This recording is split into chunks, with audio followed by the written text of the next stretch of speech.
नमस्कार बंधु। जब कभी भी धर्म की बात होती है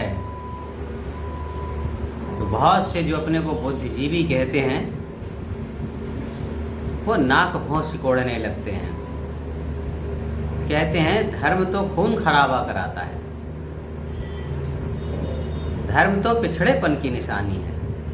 वास्तव में विभिन्न मजहबों और पंथों उपासना पद्धतियों के बीच होने वाले संघर्ष को वो धर्म का नाम दे देते हैं, जबकि धर्म और संप्रदाय में अंतर है। इसी प्रकार से जब इतिहास की चर्चा चलती है तो अधिकांश लोग कहते हैं कि ये जो पुराने समय में हो गया है उसकी चर्चा करने से क्या फायदा। लेकिन वही लोग सभी प्रकार के चारित्रिक दोषों को भ्रष्टाचार को अपनाते हुए अपने परिवार, अपने बाल बच्चों के 7 पीढ़ियों के लिए सुरक्षित जीवन बनाए रखने के लिए अरबों रुपए की धन संपदा को एकत्र करते हैं। जगह जगह ताम्रपत्र जमीन के अंदर झूठे गढ़वाते हैं और साथ में अपने पुरखों पर झूठा ही इतिहास लिखा करके कि दुनिया उनके पुरखों पर गौरवान्वित हो। इच्छा तो उनकी यही रहती है, लेकिन वास्तविक इतिहास के प्रति नाक भौं सिकोड़ते हैं। ये दुर्भाग्य इस देश का। सोचने की बात है कि भारत के इतिहास के साथ भी समय समय पर किस प्रकार का भ्रम फैलाया गया। इतिहास और संस्कृति वहाँ के समाज के लिए गौरव की वस्तुएं हुआ करती हैं। अपने भारतवर्ष में हजारों वर्षों की पुरानी संस्कृति है, बल्कि लाखों वर्षों की पुरानी संस्कृति है। मेगास्थनीज, वेनसांग ऐसे चीनी यात्री भी आए, उन्होंने यही वर्णन किया। दूध दही की नदियां बहती थीं, लोग सभी सच्चरित्र थे, देश खुशहाल था, धन धान से परिपूर्ण था, मकानों में ताले नहीं लगते थे। लेकिन दुर्भाग्य से विश्व में इस्लाम के उदय होते हुए हाहाकार मच गया, पूरे विश्व में हाहाकार मच गया। बहुत सारे देश 5-5 वर्षों में अपनी पुरानी संस्कृति को खोकर इस्लाम के रंग में रंग गए। उस समय भी अपने हिंदुस्तान के सीमावर्ती प्रांतों ने सिंध, पंजाब और पूर्वोत्तर की राजसत्ताओं ने 300, 400 वर्ष, कहीं पर 500, 600 वर्षों तक मुस्लिम आतताइयों, आक्रमणकारियों का मुकाबला किया और भारत को बचाए रखा। महमूद गजनवी हर साल देश पर हमला करता था, लूट करके भाग खड़ा होता था। मोहम्मद गौरी भी लगभग हर साल भारत पर हमला करता था, करोड़ों की संपत्ति, सोने चांदी, जेवरात, हीरे लूट करके ले जाता था। 1-1 हजार, 2-2 हजार ऊँटों पर लाद करके ये सारी सामग्री ले जाते थे। जब उन्होंने देखा कि यहाँ पर राज्य भी किया जा सकता है तो यहाँ पर आकर के जम गए और शासन किया। देश अगर ये खुशहाल न होता तो इतने आक्रमणकारी क्यों आते। इसके पहले भारत ने सफलतापूर्वक हूणों, कुषाणों, शकों का, यवनों का मुकाबला किया था। आज कोई दिखाई देता है कि कहीं कोई शक अपने हिंदुस्तान में जीवित है? वो सब मिल गए, हिंदू समाज के अंग हो गए। लेकिन पाचन शक्ति कमजोर होने के कारण हिंदुस्तान में लगातार अनवरत आक्रमण होने के कारण मुगलों को बचाया जाना मुश्किल हो गया। उन्होंने देश के स्वाभिमान को पूरी तौर से नष्ट कर दिया। औरंगजेब, अलाउद्दीन खिलजी तो कहता था कि हिंदुस्तान में इतना अत्याचार करो कि अगर कोई पान खाने के बाद पीक थूकने के लिए कहे, हिंदुस्तानी से पूछे कि कहाँ पीक थूके, तो वो अपना मुंह खोल दे। द्वाब पर चने और घोड़े पर प्रतिबंध लगाया था। अत्याचारों से ग्रसित होने के कारण हिंदू समाज की संपूर्ण अस्मिता नष्ट हो गई। गुलामी को सहन करते करते उसका चरित्र नष्ट हो गया। औरंगजेब के पश्चात मराठा साम्राज्य ने धीरे धीरे संपूर्ण हिंदू साम्राज्य के अंतर्गत भारत को लाने की कोशिश की और वो दिन आने वाला था। लेकिन उसी समय कुछ ब्रिटिश सत्ताएं आ गई, डच, फ्रेंच, स्पेनिश लोग आ गए और उनके संघर्ष के बाद अंततः ब्रिटिश इस देश में काबिज हो गए। बड़े बुद्धिमान थे, व्यापारियों के वेश में आए थे। 1857 के स्वतंत्रता संग्राम से उनकी आंखें खुल गई। 1857 के स्वतंत्रता संघर्ष को लोग बहुत से कहते हैं एक छोटा मोटा सैनिकों का विद्रोह था, लेकिन अंग्रेज समझते थे किस प्रकार से संपूर्ण भारत में हिंदू और मुसलमानों ने मिलकर के अंग्रेजों के दांत खट्टे किए। ऐसा लग रहा था कि अंग्रेजों को उस समय 1857 में ही भागना पड़ेगा। लेकिन कुछ भारतीय राजाओं और सेनाओं की वजह से समय से पहले स्वतंत्र हुआ, समय से पहले प्रारंभ हुआ, ये स्वतंत्रता संग्राम असफल हो गया। लेकिन अंग्रेजों ने इससे सीख जरूर ले ली। वैसे तो मैक्स मुलर और लॉर्ड मैकाले इसको पहले से ही जान गए थे कि हिंदुस्तान में लंबे समय तक अगर हमको राज्य करना है तो यहाँ की पहचान मिटानी होगी। ताकत के बल पर बहुत समय तक छल प्रपंच के सहारे देश को गुलाम नहीं बनाया जा सकता, और इसलिए उन्होंने यहाँ के इतिहास, यहाँ की संस्कृति, यहाँ के साहित्य सभी में षड्यंत्र पूर्वक अपभ्रंश भरना चालू कर दिए। यहाँ की न्याय प्रणाली को नष्ट किया, यहाँ की शिक्षा प्रणाली को नष्ट किया और उसके स्थान पर पाश्चात्य शिक्षा प्रणाली, पाश्चात्य न्याय व्यवस्था,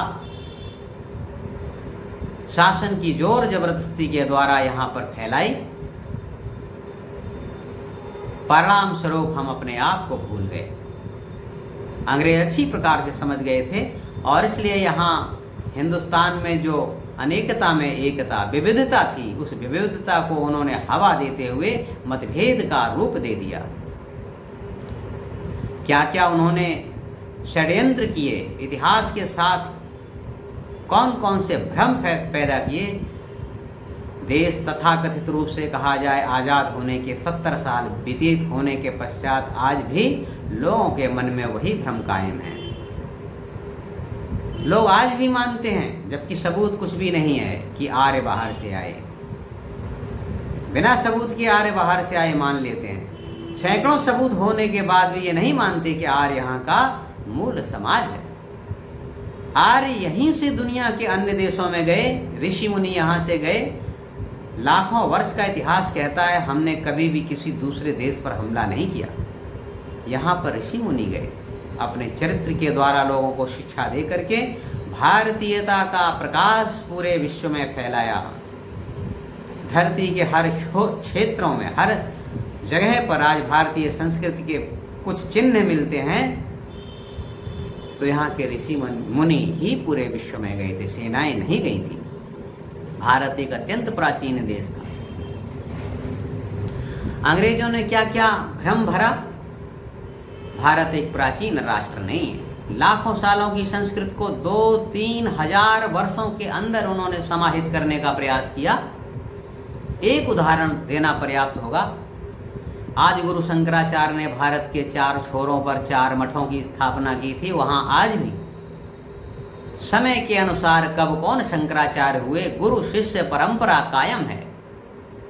इतिहास वहाँ पर उपस्थित है। उससे ये सिद्ध होता है कि आदि गुरु शंकराचार्य का जो समय है वो 2300 वर्ष पहले का है।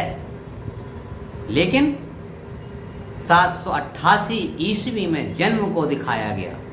इसी प्रकार से जाने कितने अनर्गल बातों को भर करके लाखों साल के इतिहास को 2-3 हजार वर्षों तक सीमित करके ये कहा गया कि भारत एक प्राचीन राष्ट्र नहीं, ये 2-3 हजार साल पुराना है। अंग्रेजों ने ये भ्रम पैदा किया, जो हमारे आर्ष ग्रंथ हैं, वेद, उपनिषद, पुराण, उनमें कोई वस्तु स्थिति नहीं, सत्यता नहीं है। वेद तो गड़रियों के गीत हैं। ब्रिटिश की एक लाइब्रेरी में किसी एक अलमारी से भी कम साहित्य भारतीयों का साहित्य है। भारतीयों ने मान भी लिया। अंग्रेजों ने ये भरा कि आर्य और द्रविड़ का संघर्ष हुआ, इसका कोई जबकि प्रमाण नहीं है। आर्य और द्रविड़ के बीच चलने वाले संघर्ष का कोई अस्तित्व नहीं है। आर्य यहाँ की मूल संस्कृति है। अंग्रेजों ने इसमें भरा कि आर्यों का भी उतना ही अधिकार है, आर्य भी आक्रांता है, विदेश से आए हुए हैं, इनका भी उतना ही अधिकार है जितना कि अधिकार शक, होड़, कुषाण, यवन, अंग्रेज, फ्रेंच, मुगल उन लोगों का है। जैसे वो आए वैसे ही आर्य भी बाहर से आए। मान लिया इसको भी हम नहीं। बहुत से लोग वामपंथी इतिहासकारों के चंगुल में फंसकर आज मानते हैं कि हाँ आर्य बाहर से आए। इतिहास कैसे लिखा गया? दिल्ली स्वरोवा जगदी स्वरोवा। दिल्ली का इतिहास पढ़ाया जाता है केवल। क्या दिल्ली का इतिहास ही संपूर्ण भारत का इतिहास है? उज्जैन का इतिहास, मगध का इतिहास, दक्षिण का इतिहास, चोल, पांड्य, राष्ट्रकूट, वाकाटिक, मगध, प्राग, ज्योतिषपुर, पूरा पश्चिम, उत्तर, दक्षिण सभी के इतिहास को समग्र रूप से न लिखा गया न पढ़ाया गया। केवल दिल्ली के मुगल सल्तनत के इतिहास को ही यहाँ का इतिहास मान लिया गया और हमने उसको स्वीकार भी कर लिया। अंग्रेजों ने बताया कि देश कभी एक राष्ट्र नहीं था। राजा आपस में लड़ते थे, उनमें ईर्षा, वैमनस्य, द्वेष था। अंग्रेज यहाँ पर आए, पूरे देश को एक किया उन्होंने, राष्ट्र की अवधारणा पैदा की। कितनी झूठ बात है। सम्राट अशोक का राज ईरान तक था। उसके पश्चात समुद्रगुप्त ने संपूर्ण भारत को एक किया था। उसका काल भी आज से 3000 साल पहले था। इसके अतिरिक्त यानी कितने राजा महाराजा हुए। चंद्रगुप्त विक्रमादित्य, स्वयं में विक्रमसेन अर्थात विक्रमादित्य, जिन्होंने संपूर्ण देश से शकों को, होड़ों को, कुषाणों को, जिन्होंने सारी दुनिया को पद्दलित कर रखा था, भारत से हटाया, नष्ट किया। गौरवपूर्ण इतिहास है। उस गौरवपूर्ण इतिहास को एक किनारे करके केवल पराभव का इतिहास पढ़ाया जाता है, जिससे यहाँ के जनमानस में अपने महापुरुषों के प्रति एक हीन भावना उत्पन्न हो जाए, यहाँ के इतिहास के प्रति हीन भावना उत्पन्न हो जाए, यहाँ की परंपरा और संस्कृति के प्रति कोई लगाव पैदा ना हो। अंग्रेजों का षड्यंत्र वो सफल रहे और आज देश आज़ाद होने के बाद जो चल रहा है उसी को आगे बढ़ा रहे हैं। इसलिए असली बात सामने नहीं आ पा रही। एक और नई बात प्रारंभ हुई।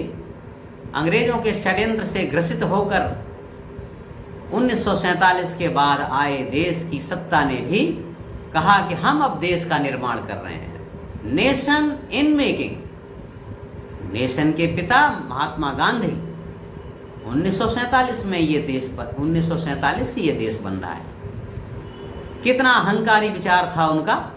हजारों लाखों वर्षों की संस्कृति को एक किनारे करके अपने केवल यश लेना चाहते, ये केवल एक ही परिवार का इस देश के अंदर शासन करना चाहने की प्रवृत्ति रखने वाले इन लोगों ने कहा कि नेशन इन मेकिंग। आज सब कुछ उपलब्ध है। ई मीडिया के प्रभाव के कारण संपूर्ण भारत में जहाँ जहाँ विद्यालय भी नहीं गए, जहाँ जहाँ सरकार नहीं गई, वहाँ पर इलेक्ट्रॉनिक मीडिया पहुँच चुका है। विभिन्न प्रकार के यूट्यूब चैनल और गूगल ऐसे मीडिया स्थानों पर लोग देख सकते हैं, समझ सकते हैं कि वस्तु स्थिति क्या है, लेकिन असलियत को जानने के लिए अध्ययन करने की आवश्यकता है। कहा जाता था किसी भी देश को बहुत लंबे समय तक बेवकूफ़ नहीं बनाया जा सकता। आज वो दिन आ गया है। लोग अब जानना प्रारंभ कर रहे हैं। और इस प्रकार से इतिहास के साथ किया हुआ मजाक और षड्यंत्र उसके समाप्त होने के दिन आ रहे हैं और आगे एक सच्चा इतिहास, वस्तु स्थिति परक इतिहास, गौरवपूर्ण इतिहास भारत का हमारे आंखों के सामने होगा। धन्यवाद।